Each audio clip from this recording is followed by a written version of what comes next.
What was the name given to this painting? The answer is Nude Sitting on a Divan. Nude Sitting on a Divan is an oil-on-canvas painting by Italian artist Amedeo Modigliani depicting a partially draped beautiful Roman woman seated with crossed legs against a warm red background. The work was one of a series of nudes painted by Modigliani in 1917 that created a sensation when exhibited in Paris that year. In an auction by Sotheby's in New York in 2010, Amedeo Modigliani's Nude Sitting on a Divan sold for an incredible $68.9 million. What is this painting known as? The answer is Baptism of Christ. The Baptism of Christ is a famous painting made by Leonardo da Vinci's master, Andrea del Verrocchio, at circa 1472 in his studio in Italy. The painting was completed by Verrocchio in collaboration with his apprentice, Leonardo da Vinci, who painted and finished the details of some parts of the painting. Leonardo was 23 years old at that time, and the angel to the left is documented as having been painted by this young apprentice. The painting was an altarpiece commissioned by the monks of the San Solvi Church near Florence. The Baptism of Christ was mainly done by Verrocchio using tempera on wood. The painting depicts Saint John the Baptist during the baptism of the Lord Jesus Christ as according to the Gospels of Luke, Mark, and Matthew.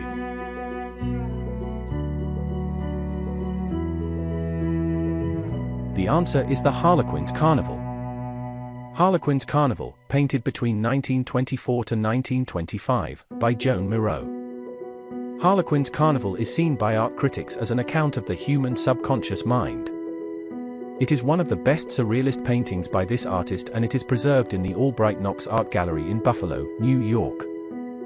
Harlequin is the name of a well-known Italian comic theater character that is generally identified by his checkered costume. The carnival part of the title may refer to Mardi Gras, the celebration that happens before the fasting of Lent begins.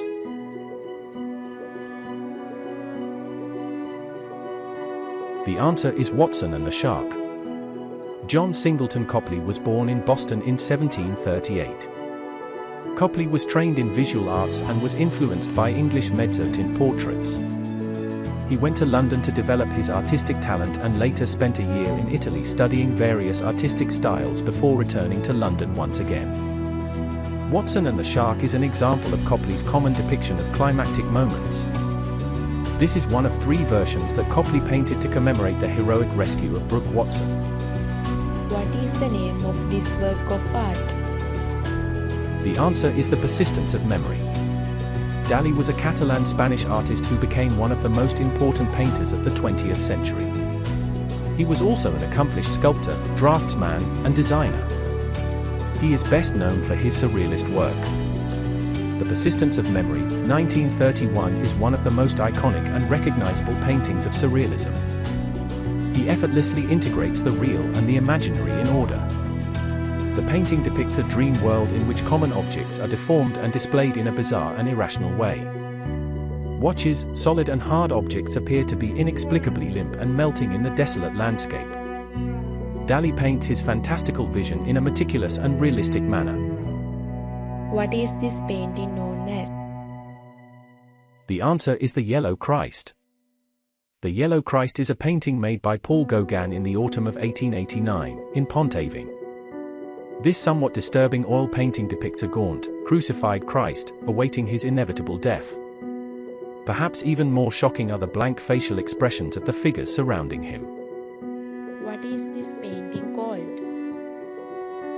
The answer is Landscape with the Fall of Icarus. Landscape with the Fall of Icarus is an oil painting attributed to Peter Bruegel the Elder. It shows the Greek mythological figure, Icarus, plunging into the sea in the lower right-hand corner. According to Ovid and Apollodorus, Icarus, who was the son of Daedalus, took flight from imprisonment wearing the fragile wings his father had made for him. Ignoring his father, who told him to keep a middle course and avoid getting close to the sun, Icarus exultantly flew too close and melted his wings. Icarus then hurtled into the sea and died. What did the artist call this piece? The answer is The Ambassadors. Holbein's The Ambassadors would seem like an ordinary 16th century portrait were it not for an indiscernible shape appearing in the foreground. When looked at from a different angle at the bottom right corner of the painting, this shape is revealed to be a skull. a visualization of the saying memento mori. But while being mindful of death helps you make better choices in life, it also makes you lose sight of the world around you. You cannot see both images at the same time. What is the title of this painting?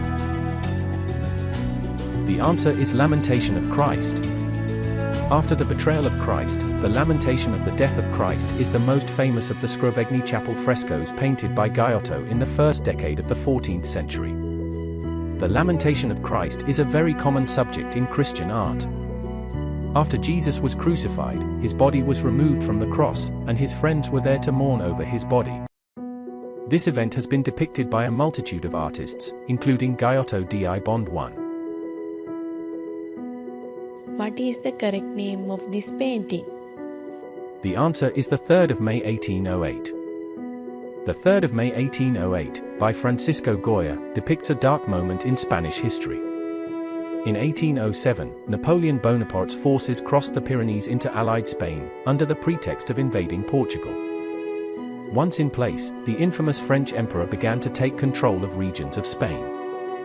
When King Charles IV realized what was happening, he attempted to flee to South America. The people of Spain rose up,